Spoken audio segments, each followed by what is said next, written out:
Channel Punjabi ਦੇਖ ਰਹੇ ਦਰਸ਼ਕਾਂ ਦਾ ਪ੍ਰੋਗਰਾਮ ਫਰੰਟ ਲਾਈਨ ਵਿੱਚ ਬਹੁਤ-ਬਹੁਤ ਸਵਾਗਤ। ਦੋਸਤੋ ਹਾਜ਼ਰ ਹਾਂ ਅੱਜ ਦੀਆਂ ਕੁਝ ਮੁੱਦੇ ਕੁਝ ਖਬਰਾਂ ਤੁਹਾਡੇ ਨਾਲ ਸਾਂਝੀਆਂ ਕਰਨ ਦੇ ਲਈ।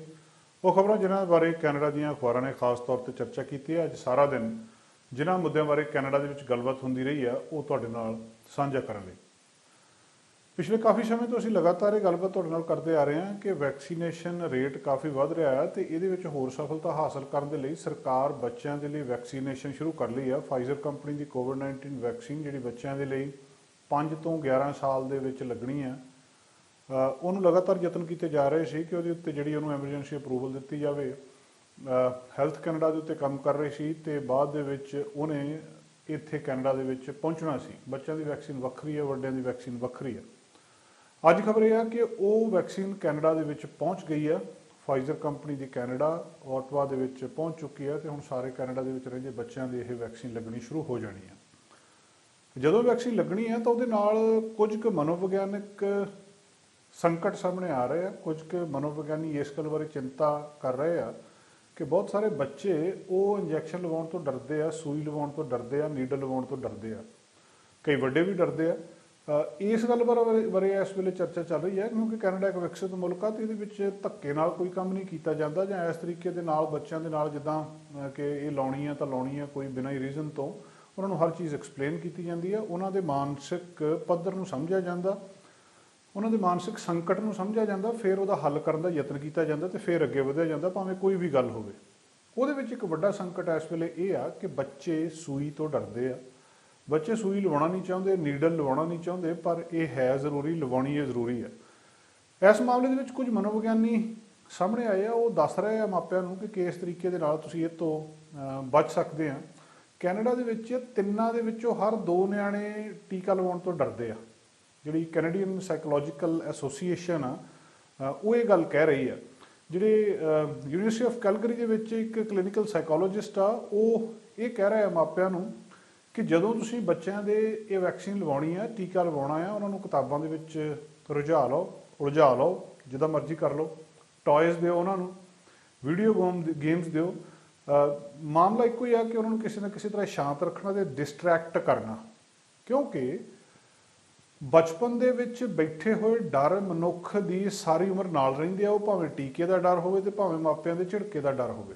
ਜਿੱਦਾਂ ਜਿੱਦਾਂ ਜ਼ਮਾਨਾ ਤਰੱਕੀ ਕਰ ਰਿਹਾ ਉੱਦਾਂ ਇਸ ਵੇਲੇ ਜਿਹੜੀ ਚਾਈਲਡ ਸਾਈਕੋਲੋਜਿਸਟ ਨੇ ਉਹ ਇਸ ਗੱਲ ਦੇ ਉੱਤੇ ਬਹੁਤ ਜ਼ੋਰ ਦੇ ਰਹੇ ਆ ਕਿ ਸਾਨੂੰ ਬੱਚਿਆਂ ਦੇ ਮਾਨਸਿਕ ਡਰਾਂ ਦਾ ਖਿਆਲ ਰੱਖਣਾ ਚਾਹੀਦਾ, ਉਹਨਾਂ ਦੇ ਮਨੋਵਿਗਿਆਨਿਕ ਪੱਧਰ ਦਾ ਖਿਆਲ ਰੱਖਣਾ ਚਾਹੀਦਾ, ਉਸ ਚੀਜ਼ ਨੂੰ ਸਮਝਣਾ ਚਾਹੀਦਾ।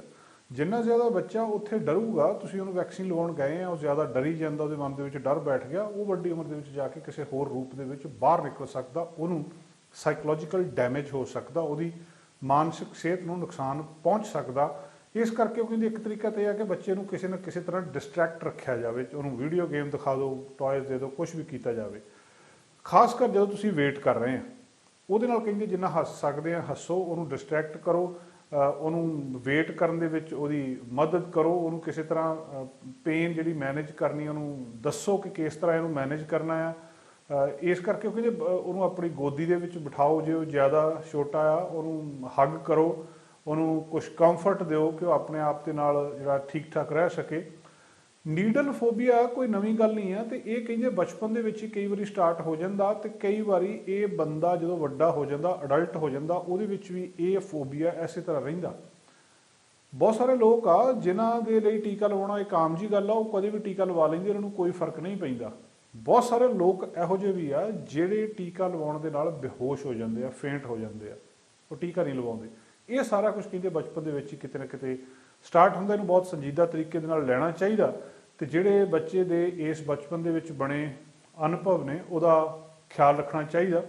ਇਹਨੂੰ ਟ੍ਰਾਈਪੈਨੋਫੋਬੀਆ ਕਹਿੰਦੇ ਇਸ ਚੀਜ਼ ਨੂੰ, ਜਿਹੜਾ ਲੋਕ ਇੰਜੈਕਸ਼ਨ ਲਵਾਉਣ ਤੋਂ ਡਰਦੇ ਆ। ਟ੍ਰਾਈਪੈਨੋਫੋਬੀਆ ਕਹਿੰਦੇ ਇੱਕ ਬਹੁਤ ਜ਼ਿਆਦਾ ਐਕਸਟ੍ਰੀਮ ਫੀਅਰ ਆ ਮੈਡੀਕਲ ਪ੍ਰੋਸੀਜਰ ਦਾ, ਇੰਜੈਕਸ਼ਨ ਦਾ, ਇਸ ਨੀਡਲ ਦਾ। ਬੱਚੇ ਖਾਸ ਤੌਰ 'ਤੇ ਇਹਦੇ ਤੋਂ ਡਰੇ ਹੁੰਦੇ ਆ ਕਿਉਂਕਿ ਸਕਿਨ ਦੇ ਵਿੱਚ ਬਹੁਤ ਖਤਰਨਾਕ ਉਹਨੂੰ ਪ੍ਰਿਕ ਕਰਨ ਦੇ ਨਾਲ ਸੈਂਸੇਸ਼ਨ ਹੁੰਦੀ ਆ ਤੇ ਜਦੋਂ ਅਡਲਟਹੁੱਡ ਤੱਕ ਬਹੁਤ ਸਾਰੇ ਜਾਂਦੇ ਆ ਲੋਕ, ਉਹ ਇਹਨੂੰ ਟੋਲਰੇਟ ਕਰਨਾ ਸਿੱਖ ਜਾਂਦੇ, ਉਹਨਾਂ ਦੇ ਲਈ ਆਮ ਗੱਲ ਹੋ ਜਾਂਦੀ। ਪਰ ਜਿੱਦਾਂ ਪਹਿਲਾਂ ਜ਼ਿਕਰ ਕੀਤਾ ਕਿ ਕੁਝ ਲੋਕ ਅਡਲਟਹੁੱਡ ਦੇ ਵਿੱਚ ਵੀ ਇਸ ਫੀਅਰ ਦੇ ਨਾਲ ਹੀ ਜਿਉਂਦੇ ਆ, ਉਹਨਾਂ ਨੂੰ ਹਮੇਸ਼ਾ ਇਹਦਾ ਡਰ ਲੱਗਿਆ ਰਹਿੰਦਾ। ਡਾਕਟਰ ਇਹਦੇ ਬਾਰੇ ਕੋਈ ਵੀ ਸ਼ੋਰ ਨਹੀਂ ਆ क्योंकि अज गल्लां बातां ये खास तौर के उत्ते हो रही कि बच्चों के इंजैक्शन लवाउणा ते किद्दां लवाया जाए। डॉक्टर इहदे बारे श्योर नहीं है कि फोबिया डिवेलप कित्थों हुंदा, बच्चों के डर डिवेलप कित्थों हुंदा। ਉਹਦੇ बहुत सारे फैक्टर आ ਜਿਹੜੇ ਇੱਥੇ तक किसी न किसी तरह ਉਹਦੇ डर ਨੂੰ ਲੈ ਕੇ ਆਉਂਦੇ ਆ। एक दस रहा कि नैगेटिव लाइफ एक्सपीरियंस हो सकता कि बहुत सारे अणसुखावे अनुभव जीवन के हो गए किसी खास सिचुएशन के नाल ते वो बंदा टीका नहीं लवाऊगा, सारी उम्र डर ही जाऊगा जे किते मजबूरी च लवाउणा भी पैंदा। दूजा कहते कुछ रैलेटिव हो सकते, कोई रिश्तेदार हो सकते जिन्होंने कोई फोबिया इदां दा डर आ, ये कहिंदे कुछ ना कुछ जैनेटिक भी हो सकता तो लर्नड बिहेवियर भी हो सकता, पिता पुरखी डर भी हो सकता तो हो सकता उन्होंने बंदे नूं इत्थे आके लग्या होवे। ब्रेन की कैमिस्ट्री चेंज हो सकती है, उहदे नाल कुछ हो सकता। तो ये 10 साल तक कहिंदे 10 साल की उम्र तक ये फोबिया जिहड़ा दसन लग जाता है कि इहनूं किस तरीके दे नाल जिहड़ा बच्चा आ वो इहदे तों डरदा है। हुण जिहड़े इहदे नाल कुछ जिहड़ियां चीज़ां जुड़ियां आ कि हुंदा की आ, जे किसी बंदे नूं बहुत ज़्यादा डर आ तुसीं उहनूं जबरदस्ती इंजैक्शन ला दिंदे आ, इंजैक्शन तो डरदा है, कहंदे फेंट हो सकदा, सीवियर डिजीनेस हो सकती है, ਉਹਨੂੰ मतलब खास तौर पर ਉਹਦੇ इस तरह की हालत हो सकती, बेहोशी वर्गी हालत हो सकती है। इस तरह ਉਹਦੀਆਂ एंगजाइटी हो सकती है, ਉਹਨੂੰ ਜਿਹੜੀਆਂ ਮੈਮਰੀਜ਼ ਉਹਦੀਆਂ ਪੱਕੀਆਂ ਬਣ ਸਕਦੀਆਂ ਇਹਦੇ ਨਾਲ। ਇਹਨੂੰ ਕਿਸੇ ਨਾ ਕਿਸੇ ਤਰ੍ਹਾਂ ਇਹਨੂੰ ਇਸ ਡਰ ਨੂੰ ਦੂਰ ਕਰਨ ਦਾ ਯਤਨ ਕੀਤਾ ਜਾਂਦਾ ਆ। ਫਿਰ ਜਿਹੜੀ ਪੇਨ ਦੀ ਸੈਂਸਿਟੀਵਿਟੀ ਆ ਉਹ ਜ਼ਿਆਦਾ ਹੋ ਸਕਦੀ ਆ, ਉਹਦਾ ਬਲੱਡ ਪ੍ਰੈਸ਼ਰ ਵੱਧ ਸਕਦਾ, ਹਾਰਟ ਰੇਟ ਜਿਹੜੀ ਆ ਉਹ ਵੱਧ ਸਕਦੀ ਹੈ ਜਦੋਂ ਉਹਦੇ ਨੀਡਲ ਲਾਈ ਜਾਂਦੀ ਹੈ, ਜਿਹਨੂੰ ਖਾਸ ਤੌਰ ਦੇ ਉੱਤੇ ਡਰ ਆ। ਉਹ ਕਈ ਵਾਰੀ ਕਨਫਿਊਜ਼ ਹੋ ਜਾਂਦੇ ਆ, ਡਿਜ਼ੀਨੈਸ, ਫੇਂਟਿੰਗ, ਐਂਗਜ਼ਾਇਟੀ, ਇਨਸੋਮਨੀਆ, ਪੈਨਿਕ ਅਟੈਕ ਹੋ ਜਾਂਦੇ, ਹਾਈ ਬਲੱਡ ਪ੍ਰੈਸ਼ਰ ਹੋ ਜਾਂਦਾ, ਰੇਸਿੰਗ ਹਾਰਟ ਰੇਟ ਹੋ ਜਾਂਦਾ। ਉਹ ਬੰਦਾ ਇਮੋਸ਼ਨਲੀ ਜਾਂ ਫਿਜ਼ੀਕਲੀ ਵੀ ਵਾਇਲੈਂਟ ਹੋ ਸਕਦਾ, ਹਿੰਸਕ ਹੋ ਸਕਦਾ। ਤੇ ਉਹ ਕਿਸੇ ਨਾ ਕਿਸੇ ਤਰ੍ਹਾਂ ਜਿਹੜਾ ਅਵੋਇਡ ਕਰੂਗਾ ਕਿ ਮੈਂ ਕਦੇ ਮੈਡੀਕਲ ਕੇਅਰ ਦੇ ਵਿੱਚ ਨਾ ਜਾਵਾਂ। ਜੇ ਉੱਥੇ ਉਹਨੂੰ ਲੈ ਜਾਊਂਗਾ ਤਾਂ ਉਹ ਦੌੜਨ ਦੀ ਕੋਸ਼ਿਸ਼ ਕਰੂਗਾ, ਦੌੜ ਵੀ ਜਾਊਗਾ। ਸੋ ਇੱਕ ਅੰਦਾਜ਼ੇ ਦੇ ਵਿੱਚ ਤਾਂ ਸਿੱਧੀ ਸਿੱਧੀ ਗੱਲ ਕਿ ਟੀਕਾ ਲੱਗਣਾ ਹੀ ਲੱਗਣਾ ਹੈ, ਬੱਚਿਆਂ ਨੂੰ ਇਹ ਸਮਝਾ ਦਿਓ। ਪਰ ਦੂਜਾ ਪੱਖ ਇਹ ਕਹਿੰਦਾ ਕਿ ਉਹਨਾਂ ਦੇ ਮਾਨਸਿਕ ਪੱਧਰ ਨੂੰ ਸਮਝ ਕੇ, ਉਹਨਾਂ ਦੀ ਮਾਨਸਿਕ ਹਾਲਤ ਨੂੰ ਸਮਝ ਕੇ ਉਹਨਾਂ ਦੇ ਨਾਲ ਵਿਹਾਰ ਕੀਤਾ ਜਾਵੇ, ਉਹਨਾਂ ਨੂੰ ਕਿਸੇ ਤਰ੍ਹਾਂ ਬਿਜ਼ੀ ਰੱਖਿਆ ਜਾਵੇ। ਤਿੰਨਾਂ ਦੇ ਵਿੱਚੋਂ 2 ਕੈਨੇਡੀਅਨ ਬੱਚੇ ਟੀਕਾ ਲਵਾਉਣ ਤੋਂ ਡਰਦੇ ਆ, ਜਿਹੜਾ ਕਿ ਇੱਕ ਬਹੁਤ ਵੱਡਾ ਨੰਬਰ ਆ। ਇਹਨੂੰ ਮਨੋਵਿਗਿਆਨਕ ਤਰੀਕੇ ਦੇ ਨਾਲ ਹੀ ਹੈਂਡਲ ਕਰਨਾ ਚਾਹੀਦਾ ਤੇ ਵੈਕਸੀਨ ਜ਼ਰੂਰ ਲਵਾਉਣੀ ਚਾਹੀਦੀ ਹੈ। ਅਸੀਂ ਪਿਛਲੇ ਲੰਬੇ ਸਮੇਂ ਤੋਂ ਕੁਦਰਤੀ ਆਫਤਾਂ ਬਾਰੇ ਗੱਲਬਾਤ ਕਰਦੇ ਆਉਂਦੇ ਹਾਂ ਕਿ ਗਲੋਬਲ ਵਾਰਮਿੰਗ ਨਾਲ ਕੁਦਰਤੀ ਆਫਤਾਂ ਆਉਂਦੀਆਂ, ਨੁਕਸਾਨ ਹੁੰਦਾ। ਬਹੁਤੇ ਲੋਕਾਂ ਨੂੰ ਇਹ ਸਮੱਸਿਆ ਨਹੀਂ ਲੱਗਦੀ, ਉਹਨਾਂ ਨੂੰ ਲੱਗਦਾ ਕਿ ਜਿਹੜੀਆਂ ਸਿੱਧੀਆਂ ਸਮੱਸਿਆਵਾਂ ਜਿਨ੍ਹਾਂ ਨਾਲ ਸਾਡਾ ਸਿੱਧਾ ਸੰਬੰਧ ਆ ਉਹ ਸਾਡੇ ਲਈ ਇਸ ਵੇਲੇ ਫੌਰੀ ਸਮੱਸਿਆਵਾਂ ਨਹੀਂ। ਇਹਨਾਂ ਵਾਤਾਵਰਣ ਦੇ ਨਾਲ ਸਾਡਾ ਕੋਈ ਲੈਣ ਦੇਣ ਅਜੇ ਤੱਕ ਇੰਨਾ ਵੱਡਾ ਨਹੀਂ ਹੈ। ਮੰਨ ਲਓ ਗਰੋਸਰੀ ਦੀਆਂ ਕੀਮਤਾਂ ਵੱਧ ਗਈਆਂ, ਗੈਸ ਦੀ ਕੀਮਤ ਵੱਧ ਗਈ, ਉਹਦੇ ਉੱਤੇ ਅਸੀਂ ਰਿਐਕਟ ਕਰਦੇ ਹਾਂ, ਉਹ ਸਾਡੇ ਲਈ ਇੱਕ ਸਿੱਧੀ ਜਿਹੜੀ ਅਸਰ ਪਾਉਣ ਵਾਲੀ ਚੀਜ਼ ਹੁੰਦੀ ਹੈ। ਗਲੋਬਲ ਵਾਰਮਿੰਗ, ਵਾਤਾਵਰਣ, ਇਹਦੇ ਉੱਤੇ ਅਸੀਂ ਘੱਟ ਗੱਲ ਕਰਦੇ ਹਾਂ। ਪਰ ਬਹੁਤ ਸਾਰੇ ਲੋਕ ਆ ਜਿਨ੍ਹਾਂ ਨੂੰ ਇਹਦੀ ਮਾਰ ਝੱਲਣੀ ਪਈ ਆ। ਪਿਛਲੇ ਦਿਨਾਂ ਦੇ ਵਿੱਚ ਅਸੀਂ ਫਰੇਜ਼ਰ ਵੈਲੀ ਦੇ ਵਿੱਚ ਜੋ ਕੁਝ ਹੋਇਆ ਅਸੀਂ ਦੇਖਿਆ। ਕਈ ਵਾਰੀ ਇੱਦਾਂ ਦੀਆਂ ਘਟਨਾਵਾਂ ਵਾਪਰ ਜਾਂਦੀਆਂ ਜਾਂ ਇੱਦਾਂ ਦੇ ਦੁਖਾਂਤ ਜੀਵਨ ਦੇ ਵਿੱਚ ਵਾਪਰ ਜਾਂਦੇ ਆ ਕਿ ਜਿਨ੍ਹਾਂ ਦਾ ਬਿਆਨ ਕਰਨਾ ਵੀ ਸੰਭਵ ਨਹੀਂ ਹੁੰਦਾ, ਔਰ ਕਾਰਨ ਕਿਤੇ ਨਾ ਕਿਤੇ ਉਹਨਾਂ ਦਾ ਇਸ ਵਾਤਾਵਰਣ ਦੀ ਤਬਾਹੀ ਵਿੱਚ ਪਿਆ ਹੁੰਦਾ। ਗੋ ਫੰਡ ਵੀ ਪੇਜ ਸ਼ੁਰੂ ਕੀਤਾ ਗਿਆ ਇੱਕ 2 ਸਾਲਾਂ ਦੀ ਬੱਚੀ ਦੇ ਲਈ। ਇਹ 2 ਸਾਲਾਂ ਦੀ ਬੱਚੀ ਕੌਣ ਆ ਜਿਹਨੇ ਇਸ ਵਾਤਾਵਰਣ ਦੀ ਤਬਾਹੀ ਦੇ ਵਿੱਚ ਪਿਛਲੇ ਸਮੇਂ ਦੇ ਵਿੱਚ ਆਪਣੇ ਮਾਪੇ ਗਵਾ ਲਏ। ਹਾਈਵੇ 99 ਦੇ ਉੱਤੇ ਪੈਂਬਰਟਨ ਤੇ ਲਿਲੀਅਟ ਦੇ ਉੱਤੇ ਇਸ ਹਫ਼ਤੇ ਸ਼ੁਰੂ ਦੇ ਵਿੱਚ ਲੈਂਡ ਸਲਾਈਡਿੰਗ ਦੇ ਵਿੱਚ ਇਸ ਬੱਚੀ ਦੇ ਮਾਂ-ਪਿਓ ਦੀ ਮੌਤ ਹੋ ਗਈ ਤੇ ਕੱਲੀ 2 ਸਾਲ ਦੀ ਬੱਚੀ ਰਹਿ ਗਈ ਹੈ। ਉਹਦੇ ਲਈ ਗੋ ਫੰਡ ਵੀ ਪੇਜ ਸ਼ੁਰੂ ਕੀਤਾ ਗਿਆ। ਅਨੀਤਾ ਤੇ ਮਿਰਸਡ ਹੈਜ਼ਿਕ ਇਹਦਾ ਦਾ ਨਾਂ ਦੱਸਿਆ ਜਾਂਦਾ। ਹਾਈ ਸਕੂਲ ਤੋਂ ਇੱਕ ਦੂਜੇ ਨੂੰ ਜਾਣਦੇ ਸੀ। ਸੋਮਵਾਰ ਨੂੰ ਇਹਨਾਂ ਦੋਵਾਂ ਦੀ ਮੌਤ ਹੋਈ ਹੈ ਜਦੋਂ ਇਹ ਵਾਪਸ ਘਰ ਆ ਰਹੇ ਸੀ ਵੀਕਐਂਡ ਦੇ ਉੱਤੇ ਓਕਨਾਗਨ ਰਿਸੋਰਟ ਦੇ ਵਿੱਚੋਂ। ਰਿਪੋਰਟਸ ਇਹ ਦੱਸ ਰਹੀਆਂ ਕਿ ਇਹ ਕਪਲ ਜਿਹੜਾ ਆ ਇਹਨੂੰ ਹਾਈਵੇ 99 ਲੈਣਾ ਪਿਆ ਕਿਉਂਕਿ ਬਹੁਤ ਸਾਰੇ ਰੋਡ ਜਿਹੜੇ ਉਹ ਖਤਮ ਹੋ ਗਏ ਸੀ, ਬਹੁਤ ਸਾਰੇ ਰੋਡ ਬੰਦ ਹੋ ਗਏ ਸੀ। ਅਨੀਤਾ ਤੇ ਮਿਰਸਦ ਇਹ ਦੋਵੇਂ ਦੱਸਿਆ ਜਾਂਦਾ, ਉਹਨਾਂ ਦੇ ਕੁਝ ਦੋਸਤ ਦੱਸਦੇ ਆ ਕਿ ਬਹੁਤ ਵੰਡਰਫੁਲ ਪੇਰੈਂਟਸ ਸੀਗੇ, ਬੜੇ ਕਾਇੰਡ ਸੀਗੇ, ਹਾਰਡ ਵਰਕਿੰਗ ਸੀਗੇ। ਜਿਸ ਤਰ੍ਹਾਂ ਜਿਹੜੇ ਆਮ ਤੌਰ 'ਤੇ ਕੈਨੇਡੀਅਨ ਹੁੰਦੇ ਆ, ਬਹੁਤ ਪਿਆਰੇ ਸੀਗੇ। ਅਤੇ ਹੁਣ ਇਹਨਾਂ ਦੀ ਬੱਚੀ ਦੇ ਲਈ ਗੋ ਫੰਡ ਵੀ ਪੇਜ ਸ਼ੁਰੂ ਕੀਤਾ ਗਿਆ ਕਿ ਇਹਦੀ ਮਦਦ ਕਰੋ। ਬਹੁਤ ਸਾਰੇ ਲੋਕ ਉਹਨਾਂ ਤੱਕ ਪਹੁੰਚੇ ਆ ਇੰਟੈਂਸ਼ਨਸ ਦੇ ਨਾਲ ਹੈਲਪ ਕਰਨ ਦੇ ਨਾਲ ਕਿ ਇਸ ਬੱਚੀ ਦਾ ਕੁਝ ਕੀਤਾ ਜਾ ਸਕੇ, ਉਹਨੂੰ ਆਸ਼ੀਰਵਾਦ ਦੇਣ ਦੇ ਲਈ, ਉਹਦੀ ਐਜੂਕੇਸ਼ਨ ਦੇ ਲਈ ਕੁਝ ਪੈਸੇ ਬਚਾਉਣ ਦੇ ਲਈ। ਜਿਹੜਾ ਵਿਅਕਤੀ ਵੀ ਇਸ ਫੰਡ ਰੇਜ਼ਰ ਦੇ ਪਿੱਛੇ ਉਹ ਦੱਸ ਰਿਹਾ ਕਿ ਸਾਨੂੰ ਥੋੜ੍ਹੇ ਬਹੁਤੇ ਪੈਸੇ ਚਾਹੀਦੇ ਆ ਜਿਹਦੇ ਨਾਲ ਇਹਦੀ ਮਦਦ ਕੀਤੀ ਜਾ ਸਕੇ। ਉਹ ਯਾਦ ਕਰਦੇ ਆ ਜਦੋਂ ਇਸ ਗਵਾਚ ਚੁੱਕੇ ਜੋੜੇ ਨੂੰ ਕਿ ਕਿਸ ਤਰੀਕੇ ਦੇ ਨਾਲ ਉਹ ਇੱਕ ਦੂਜੇ ਨੂੰ ਪਿਆਰ ਕਰਦੇ ਸੀ, ਕਿਸ ਤਰੀਕੇ ਦੇ ਨਾਲ ਆਪਣੀ ਜ਼ਿੰਦਗੀ ਵਿੱਚ ਗਲੇ ਤੀਕ ਡੁੱਬੇ ਹੋਏ ਸੀ, ਕਿਸ ਤਰ੍ਹਾਂ ਉਹ ਇਹਨੂੰ ਇੰਜੋਏ ਕਰ ਰਹੇ ਸੀ, ਤੇ ਅਚਾਨਕ ਕੁਦਰਤੀ ਐਸੀ ਤਬਾਹੀ ਪਈ ਕਿ ਉਹਨਾਂ ਦੋਵਾਂ ਦੀ ਮੌਤ ਹੋ ਜਾਂਦੀ ਹੈ ਤੇ 2 ਸਾਲ ਦੀ ਬੱਚੀ ਇਕੱਲੀ ਰਹਿ ਜਾਂਦੀ ਆ। ਉਹ ਕਹਿੰਦੇ ਸਾਨੂੰ ਇਹਦੇ ਲਈ, ਅਨੀਤਾ ਦੇ ਮਰਸ਼ਦ ਦੇ ਲਈ GoFundMe ਪੇਜ ਦੇ ਉੱਤੇ ਜਾ ਕੇ ਸਾਡੀ ਮਦਦ ਕਰੋ, ਇਹਨਾਂ ਦੀ ਉਸ ਬੱਚੀ ਦੀ ਮਦਦ ਕਰੋ। $25,000 ਦਾ ਉਹਨੇ ਨਿਸ਼ਾਨਾ ਰੱਖਿਆ ਕਿ ਅਸੀਂ $25,000 ਇਕੱਠਾ ਕਰਨਾ ਚਾਹੁੰਦੇ ਹਾਂ। ਬਹੁਤ ਸਾਰੇ ਲੋਕਾਂ ਨੇ ਪਹਿਲੇ ਕੰਟਰੀਬਿਊਟ ਕਰ ਦਿੱਤਾ ਹੈ। ਤੇ ਇਹ ਤੁਹਾਨੂੰ ਯਾਦ ਦਿਵਾ ਦਈਏ ਕਿ ਇਹ ਜੋੜਾ ਜਿਹੜਾ ਹੈਡਜ਼ਿਕ ਕਪਲ ਸੀ, ਇਹ ਉਹਨਾਂ ਚਾਰਾਂ ਦੇ ਵਿੱਚੋਂ 2 ਸੀ ਜਿਹੜੇ ਹਾਈਵੇ 99 ਦੇ ਉੱਤੇ ਮੱਡ ਸਲਾਈਡਿੰਗ ਦੇ ਵਿੱਚ ਜਿਨ੍ਹਾਂ ਦੀ ਮੌਤ ਹੋ ਗਈ ਸੀ। ਸ਼ਨੀਵਾਰ ਨੂੰ RCMP ਨੇ ਕਨਫਰਮ ਕੀਤਾ ਕਿ ਜਿਹੜੀਆਂ ਬੋਡੀਜ਼ ਹੈਗੀਆਂ 3 ਪੁਰਸ਼ ਉਹਨਾਂ ਦੀ ਰਿਕਵਰ ਕੀਤੀਆਂ ਗਈਆਂ ਕਰੂ ਨੇ ਡਫੀ ਲੇਕ ਏਰੀਆ ਦੇ ਵਿੱਚੋਂ ਮੰਡੇ ਉਹ ਹਿੱਟ ਹੋਏ ਸੀ। ਇਹਨਾਂ ਦੀ ਜਿਹੜੀ ਪਹਿਲਾਂ ਕਨਫਰਮੇਸ਼ਨ ਕੀਤੀ ਗਈ ਸੀ ਕਿ ਇਹ ਮਿਸ ਹੋਏ ਆ, ਤੇ ਜਿਹੜੀ ਬੋਡੀ ਆ ਉਸ ਔਰਤ ਦੀ ਉਹ ਵੀ ਰਿਕਵਰ ਕਰ ਲਈ ਗਈ ਆ। ਇਸ ਹਫਤੇ ਦੇ ਸ਼ੁਰੂ ਦੇ ਵਿੱਚ ਜਿਹੜਾ 5ਵਾਂ ਇੱਕ ਹੋਰ ਵਿਅਕਤੀ ਆ ਉਹਦਾ ਅਜੇ ਤੱਕ ਪਤਾ ਨਹੀਂ ਆ, ਉਹਨੂੰ ਅਨਕਾਊਂਟਡ ਕਿਹਾ ਗਿਆ, ਉਹਦੀ ਤਲਾਸ਼ ਜਾਰੀ ਹੈ, ਅਜੇ ਤੱਕ ਕੁਝ ਵੀ ਪਤਾ ਨਹੀਂ ਲੱਗਿਆ। ਕੁਦਰਤੀ ਮਾਰ ਕਈ ਵਾਰੀ ਇੰਨੀ ਵੱਡੀ ਪੈਂਦੀ ਆ ਕਿ ਬਚਪਨ ਦੇ ਵਿੱਚ ਹੀ ਬਹੁਤ ਵੱਡੇ ਵੱਡੇ ਦੁੱਖ ਡਿੱਗ ਪੈਂਦੇ ਆ, ਤੇ ਉਹਨਾਂ ਦੁੱਖਾਂ ਨੂੰ ਘੱਟ ਕਰਨ ਦੇ ਲਈ ਇਸ ਜੋੜੇ ਦੇ ਲਈ, ਇਸ ਜੋੜੇ ਦੀ ਮੌਤ ਤੋਂ ਬਾਅਦ ਇਹਨਾਂ ਦੀ ਬੱਚੀ ਦੀ ਮਦਦ ਦੇ ਲਈ GoFundMe ਪੇਜ ਦੇ ਉੱਤੇ ਇੱਕ ਫੰਡ ਰੇਜ਼ਰ ਸ਼ੁਰੂ। ਅਸੀਂ ਪਿਛਲੇ ਹਫ਼ਤੇ ਵੀ ਤੁਹਾਡੇ ਨਾਲ ਇੱਕ ਖਬਰ ਸਾਂਝੀ ਕੀਤੀ ਸੀ ਕਿ ਕੈਨੇਡਾ ਦੇ ਵਿੱਚ, ਖਾਸ ਕਰ ਬ੍ਰਿਟਿਸ਼ ਕੋਲੰਬੀਆ ਦੇ ਵਿੱਚ ਪੈਨਿਕ ਬਾਇੰਗ ਬਹੁਤ ਪਰੇਸ਼ਾਨ ਕਰ ਰਹੀ ਆ। ਲੋਕ ਡਰ ਦੇ ਵਿੱਚ ਗਰੋਸਰੀ ਲੋੜ ਤੋਂ ਜ਼ਿਆਦਾ ਖਰੀਦੀ ਜਾ ਰਹੇ ਆ। ਅੱਜ ਜਦੋਂ ਸੋਮਵਾਰ ਦੀ ਸ਼ਾਮ ਨੂੰ ਤੁਹਾਡੇ ਨਾਲ ਅਸੀਂ ਗੱਲਬਾਤ ਕਰ ਰਹੇ ਹਾਂ ਤਾਂ ਇਹ ਖਬਰਾਂ ਅੱਜ ਵੀ ਚਰਚਾ ਵਿੱਚ ਨੇ। ਤੁਸੀਂ ਬਹੁਤ ਸਾਰੀਆਂ ਵੀਡੀਓ, ਤੁਸੀਂ ਬਹੁਤ ਸਾਰੀਆਂ ਫੋਟੋ ਦੇਖੀਆਂ ਜਿਹਦੇ ਵਿੱਚ ਜਿਹੜੇ ਸ਼ੈਲਫਸ ਹੈਗੀਆਂ, ਖਾਸ ਕਰ ਗੈਸ ਸਟੇਸ਼ਨਸ ਦੇ ਨੇੜੇ, ਉਹ ਖਾਲੀ ਹੋਈਆਂ ਪਈਆਂ, ਉਹਨਾਂ ਦੇ ਉੱਤੇ ਕੋਈ ਵੀ ਸਮਾਨ ਨਹੀਂ ਲੱਭ ਰਿਹਾ। ਤੇ ਇਸ ਇੰਡਸਟਰੀ ਦੇ ਵਿੱਚ ਹਜੇ ਤੱਕ ਕੀ ਹੋ ਰਿਹਾ ਤੇ ਇਹ ਸਪਲਾਈ ਚੇਨ ਕਿਸ ਤਰੀਕੇ ਨਾਲ ਕੱਟ ਆਫ ਹੋਈ ਆ ਤੇ ਕਦੋਂ ਇਹਨੇ ਪੂਰੀ ਤਰ੍ਹਾਂ ਜੁੜ ਜਾਣਾ, ਇਹਦੇ ਬਾਰੇ ਅੱਜ ਕਾਫੀ ਗੱਲਾਂ ਬਾਤਾਂ ਹੋਈਆਂ। ਤੇ ਬੇਨਤੀ ਕੋਈ ਕੀਤੀ ਜਾ ਰਹੀ ਹੈ ਕਿ ਹਾਈਵੇ ਹੌਲੀ ਹੌਲੀ ਓਪਨ ਹੋ ਗਏ ਆ, ਸਾਰਾ ਕੁਝ ਠੀਕ ਠਾਕ ਹੋ ਜਾਣਾ। ਬਹੁਤ ਸਾਰੀ ਪ੍ਰੋਡਕਸ਼ਨ ਆ, ਕਿਤੇ ਵੀ ਸਮਾਨ ਘੱਟ ਨਹੀਂ ਆ, ਸਿਰਫ ਤੇ ਸਿਰਫ ਹਾਈਵੇਜ਼ ਬੰਦ ਹੋਣ ਕਰਕੇ ਟਰਾਂਸਪੋਰਟੇਸ਼ਨ ਦੇ ਵਿੱਚ ਦਿੱਕਤ ਆਈ ਹੈ। ਇਸ ਲਈ ਵਕਤੀ ਤੌਰ ਦੇ ਉੱਤੇ ਇਹਨਾਂ ਸਟੋਰਾਂ ਦੇ ਉੱਤੇ ਚੀਜ਼ਾਂ ਦੇ ਵਿੱਚ ਕਮੀ ਆਈ ਹੈ। ਪੈਨਿਕ ਬਾਇੰਗ ਨਾ ਕੀਤੀ ਜਾਵੇ। ਪੈਨਿਕ ਬਾਇੰਗ ਕੀ ਆ ਕਿ ਜਦੋਂ ਕਿਤੇ ਨਾ ਕਿਤੇ ਰੌਲਾ ਪੈ ਜਾਂਦਾ ਕਿ ਫਲਾਣੀ ਹੁਣ ਲਾਈਨ ਬੰਦ ਹੋ ਗਈ ਆ, ਦੁੱਧ ਨਹੀਂ ਆਉਣਾ ਜਾਂ ਫਲਾਣੀ ਚੀਜ਼ ਨਹੀਂ ਆਉਣੀ, ਤਾਂ ਉਹਦੇ ਤੋਂ ਬਾਅਦ ਲੋਕ ਘਬਰਾ ਜਾਂਦੇ ਆ, ਡਰ ਜਾਂਦੇ ਆ। ਉਸ ਡਰ ਦੇ ਵਿੱਚੋਂ ਫਿਰ ਖਰੀਦਦਾਰੀ ਕਰਨ ਲੱਗ ਜਾਂਦੇ ਆ। ਖਰੀਦਦਾਰੀ ਇਸ ਕਰਕੇ ਕਰਨ ਲੱਗ ਜਾਂਦੇ ਆ ਕਿ ਸਾਨੂੰ ਜ਼ਿਆਦਾ ਤੋਂ ਜ਼ਿਆਦਾ ਅਸੀਂ ਖਰੀਦ ਲਈਏ ਤਾਂ ਕਿ ਸਾਨੂੰ ਕਿਸੇ ਸੰਕਟ ਦਾ ਸਾਹਮਣਾ ਆਉਣ ਵਾਲੇ ਸਮੇਂ ਦੇ ਵਿੱਚ ਨਾ ਕਰਨਾ ਪਵੇ। ਜਦੋਂ ਕਿ ਸਮਝਣ ਵਾਲੀ ਗੱਲ ਇਹ ਆ ਕਿ ਜਿਹੜੀ ਚੀਜ਼ ਤੁਸੀਂ ਖਰੀਦ ਰਹੇ ਆ, ਜਿਹਨੂੰ ਜਮ੍ਹਾਂ ਕਰ ਰਹੇ ਆ, ਇਹਦੀ ਲੋੜ ਤੁਹਾਡੇ ਗੁਆਂਢੀ ਨੂੰ ਵੀ ਆ। ਇਹ ਜਿਹੜੀ ਨੋ ਡਾਊਟ ਦੱਸਿਆ ਜਾ ਰਿਹਾ ਕਿ ਸਪਲਾਈ ਚੇਨ ਇਫੈਕਟ ਹੋਈ ਹੈ। ਜਿਹੜਾ ਇੱਕ ਲਗਾਤਾਰ ਆਉਂਦਾ ਸੀ ਕਿ ਫੂਡ ਚੇਨ ਸਪਲਾਈ ਦੀ ਜਿਹੜੀ ਲਗਾਤਾਰ ਆਉਂਦੀ ਸੀ, ਉਹ ਚੇਨ ਟੁੱਟੀ ਹੈ। ਫਲੱਡ ਆਏ ਆ, ਇਹਦੇ ਨਾਲ ਬਹੁਤ ਕੁਝ ਰੋਡ ਕਲੋਜ਼ਰ ਹੋਈ ਆ। BC ਟਰੱਕਿੰਗ ਐਸੋਸੀਏਸ਼ਨ ਵੀ ਇਹਦੇ ਬਾਰੇ ਦੱਸ ਰਹੀ ਆ ਕਿ ਅਸੀਂ ਸਿਰ ਤੋੜ ਯਤਨ ਕਰ ਰਹੇ ਹਾਂ ਕਿ ਕਿਸੇ ਨਾ ਕਿਸੇ ਤਰ੍ਹਾਂ ਇਹ ਸਮਾਨ ਤੁਹਾਡੇ ਤੱਕ ਪਹੁੰਚਾਇਆ ਜਾਵੇ। ਹੋਰ ਸਾਰੇ ਜਿਹੜੇ ਤਰੀਕੇ ਆ ਉਹ ਲੱਭੇ ਜਾ ਰਹੇ ਆ। ਇਹ ਵੀ ਕਿਹਾ ਗਿਆ ਸੀ ਸਰਕਾਰ ਵੱਲੋਂ, ਸਾਡੇ ਪ੍ਰੀਮੀਅਰ ਜੌਨ ਹੌਰਗਨ ਨੇ ਕਿਹਾ ਸੀ ਕਿ ਅਸੀਂ ਬਾਈ ਏਅਰ ਵੀ ਸਮਾਨ ਲਿਆ ਸਕਦੇ ਹਾਂ, ਤੁਹਾਨੂੰ ਘਬਰਾਉਣ ਦੀ ਲੋੜ ਨਹੀਂ ਆ। ਇਹ ਵੀ ਕਿਹਾ ਸੀ ਕਿ ਸਾਨੂੰ ਪੇਸ਼ੈਂਸ ਰੱਖਣ ਦੀ ਲੋੜ ਆ। ਇਸ ਵੇਲੇ ਜਿਹੜੇ ਬ੍ਰਿਟਿਸ਼ ਕੋਲੰਬੀਆ ਦੇ ਵਿੱਚ ਦੱਸਿਆ ਜਾ ਰਿਹਾ ਕਿ ਜਿਹੜੀਆਂ ਚੀਜ਼ਾਂ ਦੀ ਲੋੜ ਆ ਉਹਨਾਂ ਦੇ ਵਿੱਚ ਕਮੀ ਨੋ ਡਾਊਟ ਹੈਗੀ ਆ, ਪਰ ਜਲਦੀ ਇਹ ਸਾਰਾ ਕੁਝ ਜਿਹੜਾ ਠੀਕ ਠਾਕ ਕੀਤਾ ਜਾ ਰਿਹਾ। ਲੋਕਾਂ ਨੂੰ ਇਸ ਵੇਲੇ ਇਹ ਘਰੇਲੂ ਚੀਜ਼ਾਂ ਦੀ ਵਰਤੋਂ ਦੀਆਂ ਜਿਹੜੀਆਂ ਚੀਜ਼ਾਂ ਨੇ ਉਹਨੂੰ ਸਾਂਭਣ ਦੀ ਜਾਂ ਜ਼ਿਆਦਾ ਸਟਾਕ ਕਰਨ ਦੀ ਲੋੜ ਬਿਲਕੁਲ ਨਹੀਂ ਆ। ਉਹ ਕਹਿੰਦੇ ਇਹਦੇ ਨਾਲ ਸਮੱਸਿਆ ਹੋਰ ਹੋ ਸਕਦੀ ਆ।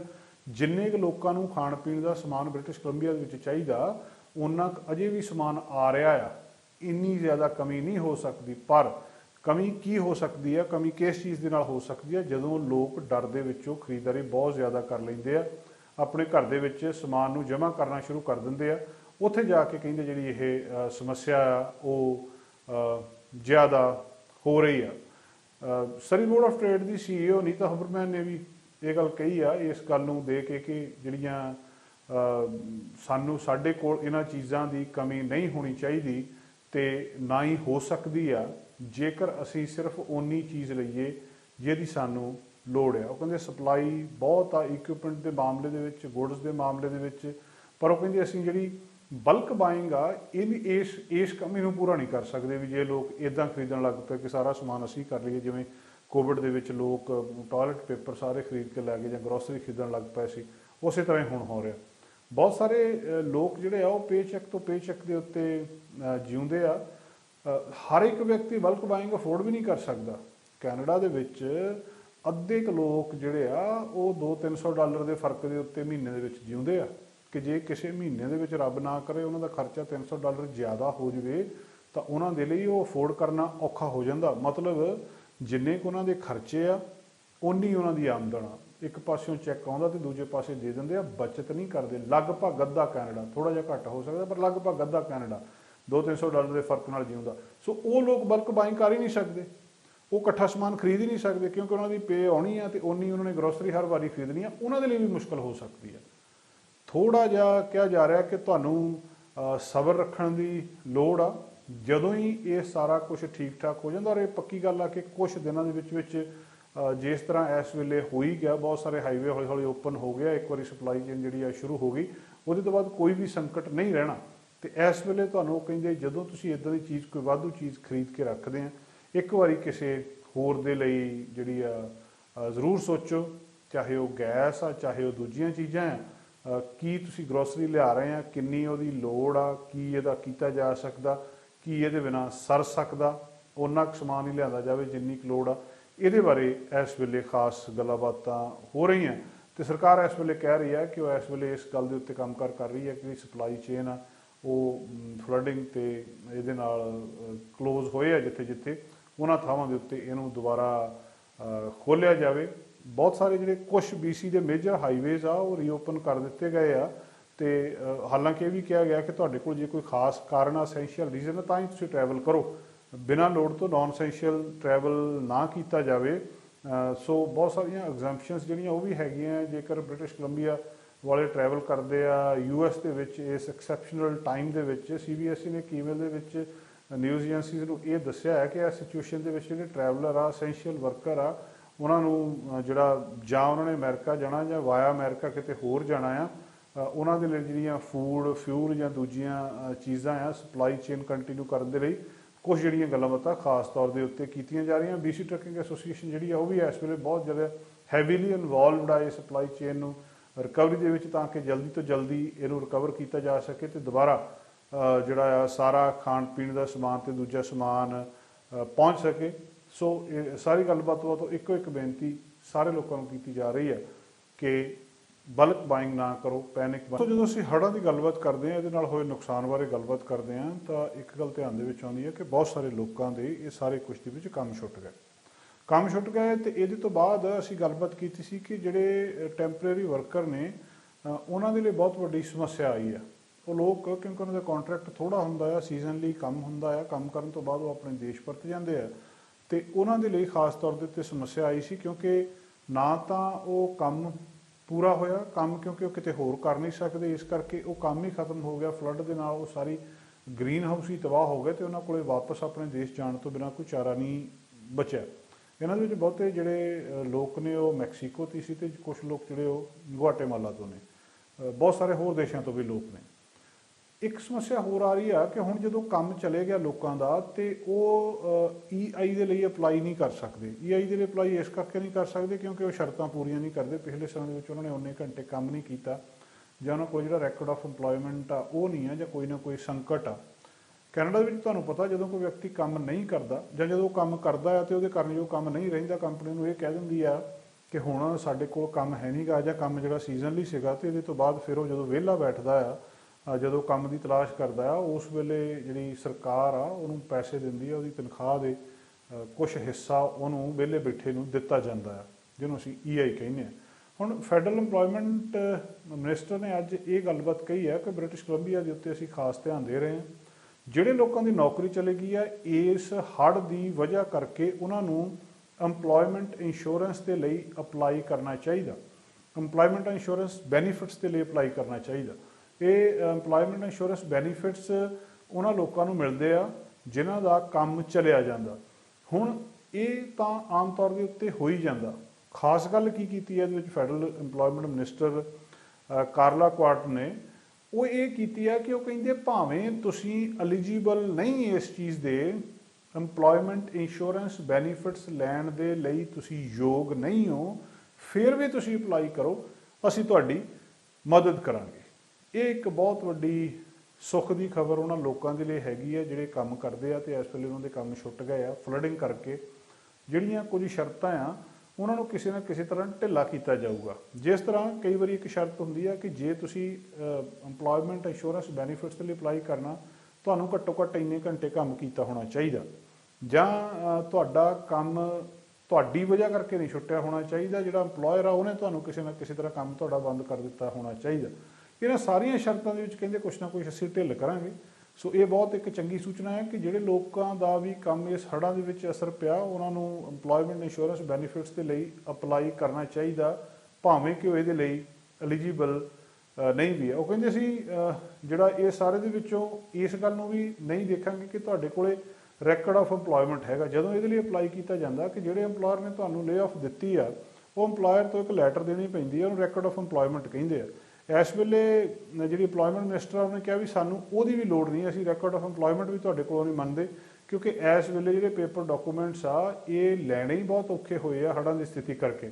ਉਹ ਕਹਿੰਦੇ ਸਰਕਾਰ ਇਸ ਕਰਕੇ ਬਹੁਤ ਸਾਰੇ ਫੈਕਟਸ ਧਿਆਨ ਵਿੱਚ ਰੱਖ ਰਹੀ ਹੈ ਕਿ ਜਿਹਨਾਂ ਲੋਕਾਂ ਦੀ ਨੌਕਰੀ ਚਲੇ ਗਈ ਹੈ ਫਲੱਡਿੰਗ ਕਰਕੇ, ਲੈਂਡਸਲਾਈਡਿੰਗ ਕਰਕੇ, ਪਹਿਲਾਂ ਹੀ ਉਹਨਾਂ ਦੇ ਜਿਹੜੇ ਪੈਸੇ ਆ ਉਹ ਉਹਨਾਂ ਕੋਲੇ ਤਨਖਾਹ ਉਹਨਾਂ ਦੀ ਪੇ ਨਹੀਂ ਆ ਰਹੀ, ਉਹ ਹੋਰ ਸੰਕਟ ਦੇ ਵਿੱਚ ਆ, ਅਤੇ ਉਹਨਾਂ ਨੂੰ ਜਿਹੜੀ ਆ EI ਅਪਲਾਈ ਕਰਨੀ ਚਾਹੀਦੀ ਆ। ਜਦੋਂ ਕੋਵਿਡ-19 ਦਾ ਸੰਕਟ ਹੋਇਆ ਸੀ ਉਸ ਵੇਲੇ ਵੀ ਸਰਕਾਰ ਨੇ ਬਹੁਤ ਕਿਸਮ ਦੀ ਮਦਦ ਕੀਤੀ ਸੀ। ਇਹ ਵੀ ਇੱਕ ਕਿਸਮ ਦੀ ਕੁਦਰਤੀ ਆਫਤ ਮੰਨਦੇ ਹੋਏ ਇਹਦੇ ਵਿੱਚ ਵੀ ਲੋਕਾਂ ਦੀ ਮਦਦ ਕੀਤੀ ਜਾ ਰਹੀ ਹੈ। ਜਿਹੜੇ ਉਹਨਾਂ ਨੇ ਸ਼ਬਦ ਵਰਤੇ ਆ ਉਹ ਇਹ ਵਰਤੇ ਆ ਕਿ ਕਹਿੰਦੇ ਲੋਕਾਂ ਨੂੰ ਅਪਲਾਈ ਕਰਨਾ ਚਾਹੀਦਾ, ਅਤੇ ਅਸੀਂ ਇਹਨੂੰ ਫਿਗਰ ਆਊਟ ਕਰ ਲਵਾਂਗੇ ਕਿ ਜਿਹੜੀ federal government will figure this out ਕਿ ਕਿਸ ਤਰ੍ਹਾਂ ਉਹਨਾਂ ਦਾ ਕਰਨਾ ਹੈ। ਜੇ ਕਾਗਜ਼ ਪੱਤਰ ਨਹੀਂ ਪੂਰੇ, ਘੰਟੇ ਪੂਰੇ ਨਹੀਂ ਆ, ਉਹਦੇ ਬਾਰੇ ਹਜੇ ਕੋਈ ਫਰਦਰ ਕੋਈ ਬਹੁਤੀਆਂ ਡਿਟੇਲਸ ਸਾਡੇ ਕੋਲ ਨਹੀਂ ਆਈਆਂ, ਪਰ ਇੰਨੀ ਗੱਲ ਉਹਨਾਂ ਨੇ ਕਹਿ ਦਿੱਤਾ ਕਿ ਤੁਸੀਂ ਜੇ ਐਲੀਜੀਬਲ ਨਹੀਂ ਹੋ ਤਾਂ ਵੀ ਅਪਲਾਈ ਕਰ ਦਿਓ, ਅਸੀਂ ਕੁਛ ਨਾ ਕੁਛ ਜ਼ਰੂਰ ਕਰਾਂਗੇ। ਸੋ ਕਿਸੇ ਨਾ ਕਿਸੇ ਤਰ੍ਹਾਂ ਇਹਦੇ ਵਿੱਚ ਮਦਦ ਹੋ ਸਕਦੀ ਹੈ ਬ੍ਰਿਟਿਸ਼ ਕੋਲੰਬੀਆ ਦੀ, ਜਿਹੜੇ ਸੰਕਟ ਦੇ ਵਿੱਚ ਨੇ। ਡਿਫੈਂਸ ਮਿਨਿਸਟਰ ਅਨੀਤਾ ਆਨੰਦ ਉਹਨਾਂ ਨੇ ਵੀ ਕਿਹਾ ਕਿ 500 ਮੈਂਬਰ ਕੈਨੇਡੀਅਨ ਆਰਮਡ ਫੋਰਸ ਦੇ ਇਸ ਵੇਲੇ ਜਿਹੜੇ ਔਨ ਗਰਾਊਂਡ ਨੇ ਅਤੇ ਬ੍ਰਿਟਿਸ਼ ਕੋਲੰਬੀਆ ਦੇ ਵੱਲੋਂ ਜਾਂ ਕੁਛ ਆ ਰਹੇ ਨੇ, ਅਤੇ 1000 ਜਿਹੜੇ ਆ ਉਹ ਤਿਆਰ ਖੜੇ ਆ ਵੀ ਜੇ ਲੋੜ ਪਈ ਉਸੇ ਵੇਲੇ ਅਸੀਂ ਭੇਜ ਦਿਆਂਗੇ। ਸੋ ਇੱਕ ਸਾਡੀ ਫੈਡਰਲ 2 ਮਿਨਿਸਟਰ ਇਹਨਾਂ ਨੇ ਖਾਸ ਤੌਰ ਦੇ ਉੱਤੇ ਨਿਊਜ਼ ਕਾਨਫਰੰਸ ਦੇ ਵਿੱਚ ਆਟਵਾ ਦੇ ਵਿੱਚ ਜਿਹੜੀ ਫੈਡਰਲ ਗਵਰਨਮੈਂਟ ਦੇ ਖਾਸ ਯਤਨ ਨੇ ਬ੍ਰਿਟਿਸ਼ ਕੋਲੰਬੀਆ ਵਾਸੀਆਂ ਦੀ ਇਸ ਸੰਕਟ ਦੇ ਵਿੱਚ ਮਦਦ ਦੇ ਲਈ, ਉਹਦਾ ਜ਼ਿਕਰ। ਅੱਜ ਦਾ ਯੁੱਗ ਇਨਫੋਰਮੇਸ਼ਨ ਟੈਕਨੋਲੋਜੀ ਦਾ ਯੁੱਗ ਆ, ਅੱਜ ਦਾ ਯੁੱਗ ਸੂਚਨਾ ਕ੍ਰਾਂਤੀ ਦਾ ਯੁੱਗ ਆ। ਇਹਦੇ ਵਿੱਚ ਹਰ ਇੱਕ ਵਿਅਕਤੀ ਟੈਕਨੋਲੋਜੀ ਦੇ ਨਾਲ ਵੀ ਜੁੜਿਆ ਆ, ਟੈਕਨੀਕ ਦੇ ਨਾਲ ਵੀ ਜੁੜਿਆ ਆ, ਗੈਜਟਸ ਦੇ ਨਾਲ ਵੀ ਜੁੜਿਆ ਆ। ਇਹਨਾਂ ਸਾਰੀਆਂ ਚੀਜ਼ਾਂ ਨੂੰ ਸੇਫ ਰੱਖਣ ਦੇ ਲਈ, ਇਹਨਾਂ ਸਾਰੀਆਂ ਚੀਜ਼ਾਂ ਨੂੰ ਬਚਾ ਕੇ ਰੱਖਣ ਦੇ ਲਈ ਪਾਸਵਰਡ ਦੀ ਜ਼ਰੂਰਤ ਹੁੰਦੀ ਆ। ਅਤੇ ਸਾਈਬਰ ਸਿਕਿਉਰਿਟੀ ਕੰਪਨੀ ਇਸ ਗੱਲ ਬਾਰੇ ਕੁਝ ਕੰਪਨੀਆਂ ਜਿਹੜੀਆਂ ਖਾਸ ਤੌਰ ਦੇ ਉੱਤੇ ਦੱਸ ਰਹੀਆਂ ਆ ਕਿ ਤੁਹਾਨੂੰ ਆਪਣੇ ਪਾਸਵਰਡ ਬਹੁਤ ਸਟਰੋਂਗ ਰੱਖਣੇ ਚਾਹੀਦੇ। ਤੁਹਾਡਾ ਫੋਨ ਹੁੰਦਾ, ਤੁਸੀਂ ਫੋਨ ਨੂੰ ਪਾਸਵਰਡ ਲਾ ਕੇ ਰੱਖਦੇ, ਤੁਹਾਡੀ ਈਮੇਲ ਹੁੰਦੀ, ਤੁਹਾਡਾ ਸੋਸ਼ਲ ਮੀਡੀਆ ਅਕਾਊਂਟਸ ਨੇ, ਹਰ ਇੱਕ ਚੀਜ਼ ਦੇ ਉੱਤੇ ਪਾਸਵਰਡ ਆ। ਉਹ ਪਾਸਵਰਡ ਕਈ ਵਾਰੀ ਸਾਨੂੰ ਚੇਤੇ ਵੀ ਭੁੱਲ ਜਾਂਦੇ ਆ, ਅਤੇ ਸਲਾਹ ਇਹ ਦਿੱਤੀ ਜਾ ਰਹੀ ਹੈ ਇਸ ਵੇਲੇ ਕਿ ਇਹਨਾਂ ਨੂੰ ਸਮੇਂ-ਸਮੇਂ ਦੇ ਉੱਤੇ ਬਦਲ ਲੈਣਾ ਚਾਹੀਦਾ। ਸਾਈਬਰ ਸਿਕਿਉਰਿਟੀ ਇਸ ਕਰਕੇ ਵੀ ਇਸ ਵੇਲੇ ਖਾਸ ਚਰਚਾ ਦੇ ਵਿੱਚ ਆ, ਜਿਸ ਤਰ੍ਹਾਂ ਕੁਝ ਲੋਕ ਜਿਹੜਾ ਕਿਸੇ ਨਾ ਕਿਸੇ ਤਰ੍ਹਾਂ ਵਾਇਰਸ ਦੇ ਨਾਲ ਜਾਂ ਕਿਸੇ ਨਾ ਕਿਸੇ ਤਰ੍ਹਾਂ ਕੁਝ ਚੀਜ਼ਾਂ ਇੱਦਾਂ ਦੀਆਂ ਤੁਹਾਡੇ ਤੱਕ ਭੇਜ ਕੇ ਤੁਹਾਡੇ ਕੰਪਿਊਟਰਸ ਨੂੰ ਹੈਕ ਕਰ ਲੈਂਦੇ ਆ, ਆਪਣੇ ਕਬਜ਼ੇ ਵਿੱਚ ਕਰ ਲੈਂਦੇ ਆ, ਅਤੇ ਫਿਰ ਕਹਿੰਦੇ ਆ ਕਿ ਤੁਹਾਡੇ ਕੰਪਿਊਟਰ ਨੂੰ ਅਸੀਂ ਤਾਂ ਠੀਕ ਠਾਕ ਕਰ ਸਕਦੇ ਹਾਂ, ਤਾਂ ਪਹਿਲਾਂ ਵਰਗਾ ਕਰ ਸਕਦੇ ਹਾਂ, ਜੇਕਰ ਤੁਸੀਂ ਸਾਨੂੰ ਇੰਨੀ ਮਨੀ ਦਿਓ। ਅਮਰੀਕਾ ਦੇ ਵਿੱਚ ਵੱਡੀਆਂ ਵੱਡੀਆਂ ਕੰਪਨੀਆਂ ਦੇ ਨਾਲ ਇਹ ਕੁਛ ਹੋਇਆ, ਅਤੇ ਬਹੁਤ ਸਾਰੇ ਕੇਸਿਸ ਦੇ ਵਿੱਚ ਸਰਕਾਰਾਂ ਵੀ ਪੈਸੇ ਦੇ ਕੇ ਛੁੱਟੀਆਂ।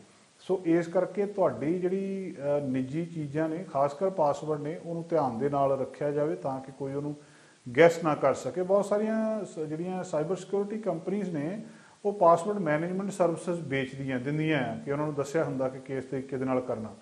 ਇੱਕ ਇਸੇ ਤਰ੍ਹਾਂ ਹੀ ਸਾਈਬਰ ਸਿਕਿਉਰਿਟੀ ਕੰਪਨੀ ਆ ਨੋਡਪਾਸ ਨੇ ਇੱਕ ਲਿਸਟ ਜਾਰੀ ਕੀਤੀ ਹੈ। ਬੜਾ ਇੱਕ ਦਿਲਚਸਪ ਸਰਵੇ ਕੀਤਾ ਉਹਨਾਂ ਨੇ ਕਿ ਜਿਹੜੇ ਟੌਪ ਤੇ 200 ਕਾਮਨ ਪਾਸਵਰਡਸ ਕੈਨੇਡਾ ਦੇ ਵਿੱਚ ਵਰਤੇ ਜਾਂਦੇ ਉਹ ਕਿਹੜੇ ਆ।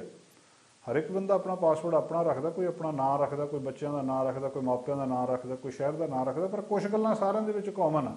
ਉਹ ਗੱਲਾਂ ਉਹਨਾਂ ਨੇ ਜਿਹੜੀਆਂ ਸਾਹਮਣੇ ਲਿਆਂਦੀਆਂ, ਉਹਨਾਂ ਨੇ ਲੋਕਾਂ ਨੂੰ ਇਹ ਕਿਹਾ ਕਿ ਤੁਸੀਂ ਦੱਸੋ ਸਾਨੂੰ ਕਿ ਤੁਸੀਂ ਇਹਨਾਂ ਦੇ ਵਿੱਚੋਂ ਇੱਕ ਤਾਂ ਨਹੀਂ, ਵੀ ਤੁਹਾਡਾ ਪਾਸਵਰਡ ਇਹਦੇ ਵਿੱਚੋਂ ਇੱਕ ਤਾਂ ਨਹੀਂ ਹੈ। ਜਿਹੜੇ ਬਹੁਤ ਸਾਰੇ ਕਹਿੰਦੇ ਕਾਮਨ ਪਾਸਵਰਡ ਆ ਜਿਹੜੇ ਟੌਪ ਕੀਤੇ ਆ ਸਾਰੇ ਕੁਛ ਦੇ ਵਿੱਚ, ਇੱਕ ਤਾਂ ਪਾਸਵਰਡ ਹੀ ਹੈ। ਬਹੁਤ ਸਾਰੇ ਲੋਕ ਪਾਸਵਰਡ PASSWORD ਇਹ ਰੱਖ ਲੈਂਦੇ ਆ। ਬਹੁਤ ਸਾਰੇ ਲੋਕ ਜਿਹੜੇ ਆ ਉਹ QWERTY ਕੀਬੋਰਡ ਦੇ ਉੱਤੇ, ਕੰਪਿਊਟਰ ਦੇ ਕੀਬੋਰਡ ਦੇ ਉੱਤੇ ਜਿਹੜੀ ਉੱਪਰ ਵਾਲੀ ਲਾਈਨ ਹੁੰਦੀ ਹੈ ਖੱਬੇ ਪਾਸਿਓਂ QWERTY ਉਹ ਰੱਖ ਲੈਂਦੇ ਆ। ਬਹੁਤ ਸਾਰੇ ਲੋਕ ਜਿਹੜੇ ਆ ਕਿ ਸਭ ਤੋਂ ਕਾਮਨ ਪਾਸਵਰਡ ABC 123 ਪਾਸਵਰਡ ਇਸ ਕਰਕੇ ਰੱਖੇ ਜਾਂਦੇ ਤਾਂ ਕਿ ਸਾਨੂੰ ਯਾਦ ਰਹਿਣ, ਪਰ ਬੜੀ ਇਹ ਇਤਫਾਕ ਦੀ ਗੱਲ ਆ, ਬੜਾ ਕੋਇਨਸੀਡੈਂਸ ਆ ਕਿ ਯਾਦ ਰੱਖਣ ਵਾਲੇ ਪਾਸਵਰਡ ਬਹੁਤਿਆਂ ਨੇ ਉਹੀ ਰੱਖੇ ਹੁੰਦੇ ਆ। ਕਈ ਜਿਹੜੇ ਆ 1 2 3 4 5 6 ਦੀ ਥੋੜੀ ਡਿਫਰੈਂਟ ਵੇਰੀਏਸ਼ਨ ਰੱਖ ਲੈਂਦੇ ਆ। ਇਹਦੇ ਵਿੱਚ ਬਹੁਤ ਸਾਰੇ ਪਾਸਵਰਡ ਜਿਹੜੇ ਉਹ ਟੌਪ ਕੀਤੇ ਆ ਇਸ ਲਿਸਟ ਦੇ ਵਿੱਚ, ਤੇ ਜਿਹੜੇ ਬਹੁਤ ਸਾਰੇ ਕੰਟਰੀ ਰਿਲੇਟਡ ਪਾਸਵਰਡਸ ਬਹੁਤ ਹੁੰਦੇ, ਬਹੁਤ ਸਾਰੇ ਲੋਕਾਂ ਦਾ ਪਾਸਵਰਡ ਕੈਨੇਡਾ ਆ, CANADA। ਕੁਝ ਜਿਹੜੇ ਕੰਟਰੀ ਰਿਲੇਟਡ ਪਾਸਵਰਡ ਹੁੰਦੇ ਆ ਉਹਦੇ ਵਿੱਚ ਕੁਝ ਟੋਰਾਂਟੋ, ਮੌਂਟਰੀਅਲ, ਕੈਨੇਡਾ 1 ਬਹੁਤਿਆਂ ਨੇ ਰੱਖਿਆ। ਜਿਹੜੇ ਸਪੋਰਟਸ ਵਾਲੇ ਨੇ ਉਹ ਵੀ ਉਹਦੇ ਵਿੱਚੋਂ ਵੀ ਕਹਿੰਦੇ ਬਹੁਤ ਕਾਮਨ ਪਾਸਵਰਡ ਹਾਕੀ ਆ ਲੋਕਾਂ ਦਾ, HOCKEY। 11th most common password in Canada is soccer. Soccer SOCCER, ਮਤਲਬ ਟੌਪ ਦੇ ਜਿਹੜੇ 11 ਪਾਸਵਰਡ ਆ ਉਹਨਾਂ ਦੇ ਵਿੱਚੋਂ 11ਵੇਂ ਨੰਬਰ ਦੇ ਉੱਤੇ ਇਹ ਆਉਂਦਾ। ਫਿਰ ਇੱਦਾਂ ਬੇਸਬਾਲ, ਬਾਸਕਟਬਾਲ ਉਹ ਵੀ ਉਹਦੇ ਤੋਂ ਥੱਲੇ ਹੇਠਲੀ ਲਿਸਟ ਦੇ ਵਿੱਚ ਆਉਂਦੇ ਆ। ਵੱਖਰੀ ਵੱਖਰੀ ਤਰ੍ਹਾਂ ਦੇ ਪਾਸਵਰਡ, ਇਹ ਵੀ ਗੱਲ ਦੇਖਣ ਦੇ ਵਿੱਚ ਆਈ ਆ ਕਿ ਜਿਹੜੇ ਪੁਰਸ਼ ਆ ਉਹ ਵੱਖਰੀ ਤਰ੍ਹਾਂ ਦੇ ਪਾਸਵਰਡ ਰੱਖਦੇ ਆ, ਜਿਹੜੀਆਂ ਔਰਤਾਂ ਆ ਉਹ ਵੱਖਰੀ ਤਰ੍ਹਾਂ ਦੇ ਪਾਸਵਰਡ ਰੱਖਦੀਆਂ। ਕੈਨੇਡੀਅਨ ਮੈਨ ਜਿਹੜੇ ਨੇ ਉਹ ਬਹੁਤੇ ਪਾਸਵਰਡ ਉਹਨਾਂ ਦਾ ਹਾਕੀ, ਬਹੁਤ ਲੋਕਾਂ ਨੇ ਪਾਸਵਰਡ ਯੂਜ਼ ਕੀਤਾ। ਜਿਹੜੀਆਂ ਦੂਜੇ ਪਾਸੇ ਜਿਹੜੀਆਂ ਔਰਤਾਂ ਆ ਉਹ I love you, ILOVEYOU, ਜਾਂ ਪ੍ਰਿੰਸਸ ਜਾਂ ਸਨਸ਼ਾਈਨ, ਉਹਨਾਂ ਦੇ ਵਿੱਚ ਔਰਤਾਂ ਦੇ ਵਿੱਚ ਜ਼ਿਆਦਾ ਕਾਮਨ ਪਾਸਵਰਡ ਹੈਗੇ ਆ। ਜਿਹੜੇ ਰਿਸਰਚਰਸ ਨੇ ਉਹਨਾਂ ਨੇ ਦੇਖਿਆ ਕਿ ਕੈਨੇਡੀਅਨਸ ਆਪਣੇ ਨਾਂ ਜਿਹੜੇ ਆ ਉਹ ਵੀ ਪਾਸਵਰਡ ਦੇ ਵਿੱਚ ਬਹੁਤ ਵਾਰੀ ਵਰਤ ਰਹੇ ਆ। ਇਹ ਵੀ ਇੱਕ ਵੱਖਰਾ ਤਰੀਕਾ ਆ। ਜਿਹੜੇ ਬਹੁਤ ਸਾਰੇ ਨਾਂ ਨੇ, ਮੈਥਿਊ, ਮੈਗੀ, ਮਿਸ਼ੇਲ, ਐਂਡਰਿਊ, ਇਹ ਵੀ ਟੌਪ 50 ਦੇ ਵਿੱਚ ਆਏ ਆ। ਉਹਨਾਂ ਨੇ ਇਹ ਦੱਸਿਆ ਕਿ ਜਿਹੜੇ ਸਭ ਤੋਂ ਜ਼ਿਆਦਾ ਕਾਮਨ ਪਾਸਵਰਡ ਨੇ ਕੈਨੇਡਾ ਦੇ ਵਿੱਚ, 200 ਕਾਮਨ ਪਾਸਵਰਡ ਯੂਜ਼ ਕੀਤਾ ਜਾਂਦਾ ਤੇ ਉਹਦੇ ਚੋਂ 144 ਕਰੈਕ ਕਰਨ ਨੂੰ ਕਹਿੰਦੇ 1 ਸੈਕਿੰਡ ਲੱਗਦਾ। 1 ਸੈਕਿੰਡ ਦੇ ਵਿੱਚ ਕਰੈਕ ਕੀਤੇ ਜਾਂਦੇ ਆ ਜਿਹੜੇ। ਸੋ ਇਸ ਚੀਜ਼ ਦੇ ਉੱਤੇ ਕਿ ਤੁਹਾਡਾ ਪਾਸਵਰਡ ਕਿੱਦਾਂ ਦਾ ਹੋਣਾ ਚਾਹੀਦਾ ਆ। ਭਾਵੇਂ ਕਹਿੰਦੇ ਪਾਸਵਰਡ ਜਿਹੜਾ ਆ ਉਹ ਵੀਕ ਹੁੰਦੇ ਆ, ਪਰ ਫਿਰ ਵੀ ਲੋਕ ਆਪਣਾ ਇਹਨੂੰ ਮੇਨਟੇਨ ਨਹੀਂ ਰੱਖਦੇ, ਇਸ ਪਾਸੇ ਬਹੁਤਾ ਧਿਆਨ ਨਹੀਂ ਦਿੰਦੇ। ਤੇ ਪਾਸਵਰਡ ਤੁਹਾਡੇ ਡਿਜੀਟਲ ਜੀਵਨ ਦੇ ਵਿੱਚ ਵੜਨ ਦਾ ਇੱਕ ਗੇਟਵੇ ਆ, ਇੱਕ ਜਿੰਦਾ ਆ। ਜੇ ਇਹਨੂੰ ਜ਼ਿਆਦਾ ਕੇਅਰ ਕਰੋਗੇ ਤਾਂ ਸੁਰੱਖਿਅਤ ਰਹੋਗੇ, ਨਹੀਂ ਤਾਂ ਤੁਹਾਡਾ ਬਹੁਤ ਸਾਰਾ ਨੁਕਸਾਨ ਇਸ ਪਾਸਵਰਡ ਦੇ ਨਾਲ ਹੋ ਸਕਦਾ ਆ। ਉਹ ਕਹਿੰਦੇ ਹਰ ਅਕਾਊਂਟ ਦੇ ਲਈ ਯੂਨੀਕ ਪਾਸਵਰਡ ਰੱਖੋ। ਬਹੁਤ ਸਾਰੇ ਲੋਕਾਂ ਦੀ ਆਦਤ ਆ ਉਹ ਆਪਣੇ ਸਾਰੇ ਬੈਂਕ ਅਕਾਊਂਟ, ਸੋਸ਼ਲ ਅਕਾਊਂਟ ਤੇ ਹੋਰ ਸਾਰੀਆਂ ਚੀਜ਼ਾਂ ਦੇ ਲਈ ਇੱਕ ਪਾਸਵਰਡ ਰੱਖਦੇ ਆ।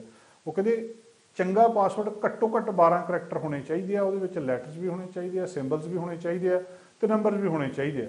ਜਿਹੜਾ ਐਵਰੇਜ ਯੂਜ਼ਰ ਆ ਉਹਦੇ 100 ਅਕਾਊਂਟ ਆ ਜਿਹਨਾਂ ਦੇ ਵਿੱਚੋਂ ਪਾਸਵਰਡ ਮੈਨੇਜ ਕਰਦਾ ਆ ਜੇ ਵੱਖਰੇ ਵੱਖਰੇ ਤਰੀਕੇ ਦੇ ਨਾਲ। ਮਲਟੀ ਫੈਕਟਰ ਅਥੈਂਟੀਕੇਸ਼ਨ, ਜਿਹਦਾ ਟੈਕਸਟ ਮੈਸੇਜ ਕੋਡ ਆ, ਅਥੈਂਟੀਕੇਟਰ ਐਪ ਆ, ਉਹ ਇੱਕ ਹੋਰ ਲੇਅਰ ਪ੍ਰੋਟੈਕਸ਼ਨ ਦੀ ਦੇ ਦਿੰਦੇ ਆ ਕਿ ਕੋਈ ਬੰਦਾ ਤੁਹਾਡੇ ਫੋਨ ਦੇ ਵਿੱਚ ਜੇਕਰ ਜਾਂ ਈਮੇਲ ਦੇ ਵਿੱਚ ਜਾ ਕੇ ਲੌਗਇਨ ਕਰਨ ਦੀ ਕੋਸ਼ਿਸ਼ ਕਰਦਾ, ਕਰ ਵੀ ਲੈਂਦਾ, ਉਹਨੂੰ ਪਾਸਵਰਡ ਪਤਾ ਵੀ ਲੱਗ ਜਾਂਦਾ, ਤਾਂ ਜਿਹੜਾ ਉਹਦੇ ਵਿੱਚ ਮਲਟੀ ਫੈਕਟਰ ਅਥੈਂਟੀਕੇਸ਼ਨ ਹੋਣੀ ਚਾਹੀਦੀ ਹੈ ਕਿ ਉਹਦੇ ਤੋਂ ਬਾਅਦ ਫਿਰ ਤੁਹਾਡੇ ਫੋਨ 'ਤੇ ਮੈਸੇਜ ਆਵੇ, ਤੁਸੀਂ ਉਹਨੂੰ ਦੱਸੋ। ਕੋਈ ਨਾ ਕੋਈ ਇੱਦਾਂ ਦਾ ਤਰੀਕਾ ਵੀ ਕੱਢਿਆ ਜਾਣਾ ਚਾਹੀਦਾ। ਅਤੇ ਇੱਕ ਉਹਨੇ ਬਹੁਤ ਇੰਟਰਸਟਿੰਗ ਇੱਕ ਜਿਹੜੀ ਗੱਲ ਦੱਸੀ ਹੈ ਕਿ top 20 most common passwords in Canada, ਕਿ ਉਹ ਕਿਹੜੇ ਪਾਸਵਰਡ ਆ ਜਿਹੜੇ ਕੈਨੇਡਾ ਦੇ ਵਿੱਚ ਸਭ ਤੋਂ ਜ਼ਿਆਦਾ ਯੂਜ਼ ਹੁੰਦੇ ਆ। ਨੰਬਰ 1 ਦੇ ਉੱਤੇ 1 2 3 4 5 6, ਸੌਖਾ ਜਿਹਾ ਪਾਸਵਰਡ ਸਾਰੇ ਰੱਖ ਲੈਂਦੇ। ਨੰਬਰ 2 ਦੇ ਉੱਤੇ ਪਾਸਵਰਡ ਆਪਣੇ ਆਪ ਦੇ ਵਿੱਚ ਹੀ PASSWORD। ਤੀਜੇ ਨੰਬਰ ਦੇ ਉੱਤੇ ਜਿਹੜਾ ਪਾਸਵਰਡ ਆਇਆ 1 2 3 4 5 6 7 8 9।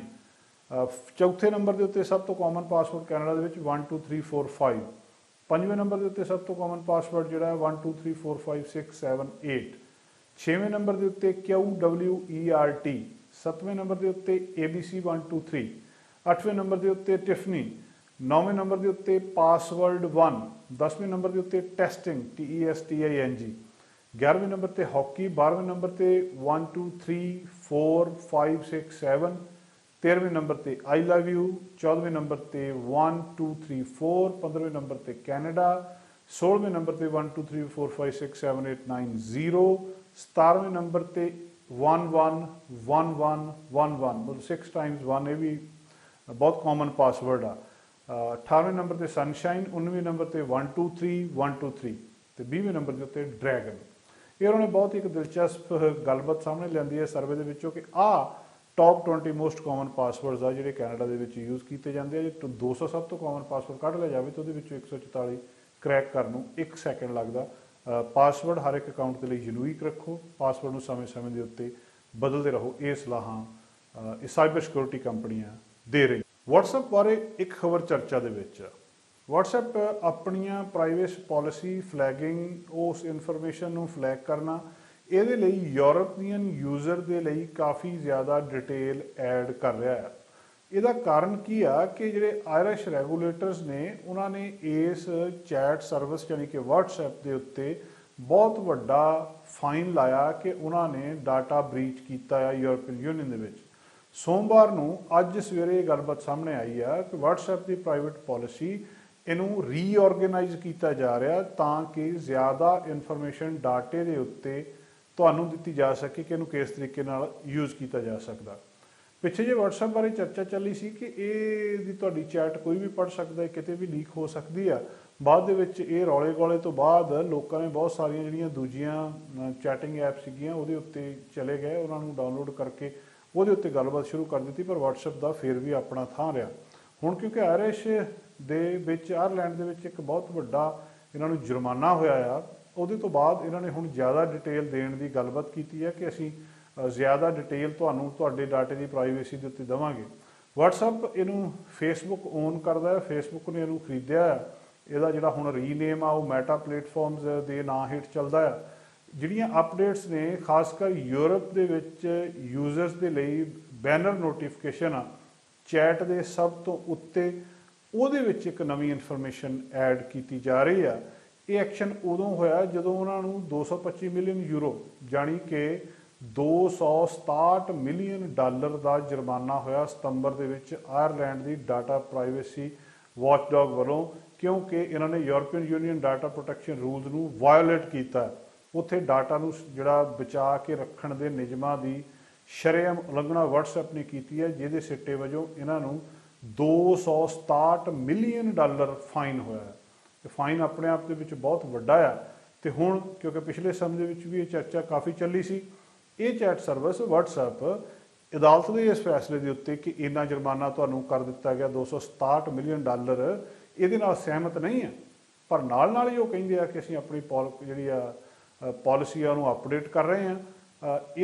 ਇਹ ਪਾਲਿਸੀ ਇਸ ਜਿਹੜੀ ਵੀ ਬਦਲਣੀ ਹੈ WhatsApp ਨੇ, ਇਸ ਚੀਜ਼ ਦੇ ਉੱਤੇ ਇਹਦਾ ਕੋਈ ਅਸਰ ਨਹੀਂ ਹੋਊਗਾ ਵੀ ਡਾਟੇ ਨੂੰ ਕਿੱਦਾਂ ਹੈਂਡਲ ਕਰਦੇ ਆ।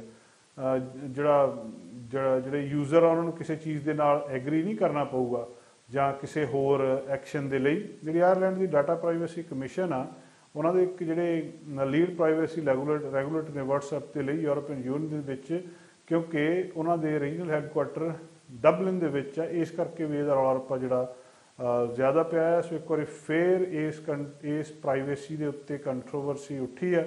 ਤੇ ਪਿਛਲੇ ਸਾਲ ਜਦੋਂ ਫੇਸਬੁੱਕ 6 ਘੰਟੇ ਦੇ ਲਈ ਬੰਦ ਰਹੀ ਸੀ, ਜਿਹੜੀ ਪਿਛਲੇ ਮਹੀਨੇ ਮਾਫੀ ਚਾਹੁੰਦੇ ਆ, ਉਸ ਚੀਜ਼ ਨੇ ਵੀ ਜਿਹੜਾ WhatsApp ਆ ਉਹਨੂੰ ਕਿਸ ਤਰੀਕੇ ਦੇ ਨਾਲ, ਇਹਦੇ ਵਿੱਚ 2 ਬਿਲੀਅਨ ਤੋਂ ਜ਼ਿਆਦਾ ਯੂਜ਼ਰ ਵਰਲਡ ਵਾਈਡ ਸੀਗੇ, ਇਹ ਵੀ ਗੱਲਬਾਤ ਸਾਹਮਣੇ ਆਈ ਸੀ। ਸੋ ਮੁਕਾਬਲਾ ਬਹੁਤ ਜ਼ਬਰਦਸਤ ਆ। WhatsApp ਦੇ ਬਰਾਬਰ ਕੁਝ ਹੋਰ ਕੰਪਨੀਆਂ ਆ ਕੇ ਖੜੀਆਂ ਹੋਈਆਂ, ਉਹੀ ਬੰਦੇ ਜਿਨ੍ਹਾਂ ਨੇ ਕਦੇ WhatsApp ਬਣਾਇਆ ਸੀ ਉਹਨਾਂ ਨੇ ਦੂਜੀਆਂ ਇਹ ਚੈਟ ਸਰਵਿਸਿਜ਼ ਬਣਾਈਆਂ ਆ। ਤੇ ਜਿਸ ਤਰ੍ਹਾਂ ਇੰਨਾ ਜ਼ਿਆਦਾ ਫਾਈਨ ਤੇ ਇਸ ਤਰ੍ਹਾਂ ਦੇ ਇਲਜ਼ਾਮ ਤੇ ਇਸ ਤਰ੍ਹਾਂ ਦੇ ਸੰਕਟ WhatsApp ਦੇ ਸਾਹਮਣੇ ਆਉਂਦੇ ਆ, ਇਹਨਾਂ ਨੂੰ ਜ਼ਰੂਰ ਭਵਿੱਖ ਦੇ ਵਿੱਚ ਪ੍ਰਾਈਵੇਸੀ ਨੂੰ ਲੈ ਕੇ ਕੁਛ ਨਾ ਕੁਛ ਸੋਚਣਾ ਤੇ ਕਰਨਾ ਚਾਹੀਦਾ। ਸਾਡਾ ਹਰ ਇੱਕ ਪ੍ਰੋਗਰਾਮ ਦੇਖਣ ਤੇ ਸਾਡੇ ਨਾਲ ਜੁੜਨ ਲਈ ਸਬਸਕ੍ਰਾਈਬ ਕਰੋ ਚੈਨਲ ਪੰਜਾਬੀ ਤੇ ਨੋਟੀਫਿਕੇਸ਼ਨ ਲਈ ਬੈਲ ਆਈਕਨ ਵਾਲੇ ਬਟਨ ਤੇ ਕਲਿੱਕ ਕਰੋ।